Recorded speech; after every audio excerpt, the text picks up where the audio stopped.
On est de retour avec Yasmine et Rodolphe. Le Journal de Montréal qui nous dit aujourd'hui que le nombre de demandeurs d'asile qui se présentent au poste frontalier de Saint-Bernard-de-la-Colle est en forte augmentation depuis quelques semaines, au point où les autorités ont réinstallé des roulottes. Et voyez à l'écran Yasmine et Rodolphe, donc plus de 3000 demandeurs d'asile qui se sont présentés là pour le mois actuel versus 613 à pareille date l'an dernier. Comment tu expliques ça, Yasmine?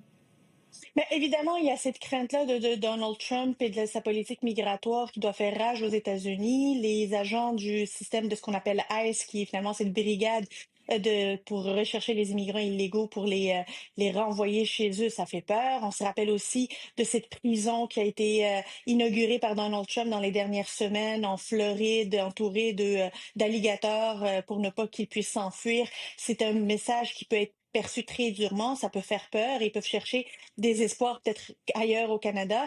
Ce qu'on sait aussi, c'est qu'il y a aussi beaucoup de personnes qui sont refoulées, qui ne correspondent pas aux critères d'asile, de réfugiés, que leur dossier n'est pas recevable pour être traité ici comme des demandeurs d'asile en bonne et due forme et qui sont remis finalement aux États-Unis. Donc, fallait s'attendre à cette augmentation. C'est tout de même pas une explosion, là, ça reste une augmentation importante sur laquelle il faut être très vigilant et il faut être surtout présent dans le traitement des dossiers pour que ça se fasse le plus rapidement possible, de renvoyer ceux qui ne correspondent pas aux critères et d'offrir le refuge nécessaire pour ceux qui, eux, correspondent aux critères et aux paramètres. Justement, Rodolphe, Yasmine parle de refuges là en ce moment. Je sais qu'il y a certains refuges à Montréal qui les accueillent, notamment un YMCA dans le secteur de Westmount. Là, on installe des roulottes. Ce que je comprends de la situation, Rodolphe, c'est qu'on analyse donc les dossiers de ces gens-là. On veut savoir à qui on a affaire avant de les laisser entrer justement à Montréal. Ça, c'est une étape quand même nécessaire, là, justement, avant l'entrée de ces individus-là au pays, là. Oui, si vous me permettez l'expression, faire un screening, un minimum de screening pour savoir exactement les individus qui sont rentrés, parce que c'est quand même quelque chose que dans le passé, en tout cas, ça n'a pas été fait ou ça n'a pas été bien fait. Puis on se souvient aussi qu'il y a certaines règles qui ont été changées. Mais je pense que tout d'abord, il y a une responsabilité du gouvernement fédéral d'envoyer un message clair, de fermer, si M. Carney veut vraiment fermer la porte de l'ère Trudeau, d'envoyer un message clair qu'en tout cas que le Canada n'est plus une terre d'accueil, en tout cas.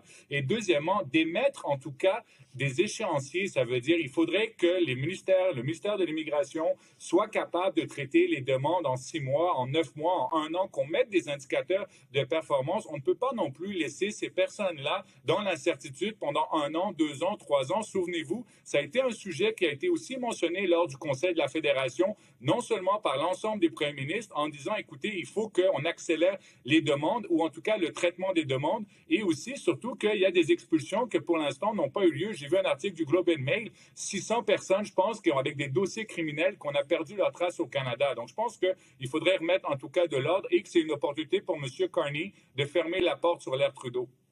Un sujet peut-être moins sérieux, Yasmine et Rodolphe, mais hier, ça a créé un buzz quand même, là, ce tête-à-tête entre Justin Trudeau et Katy Perry, la chanteuse d'ailleurs qui est en spectacle ce soir au Centre Bell.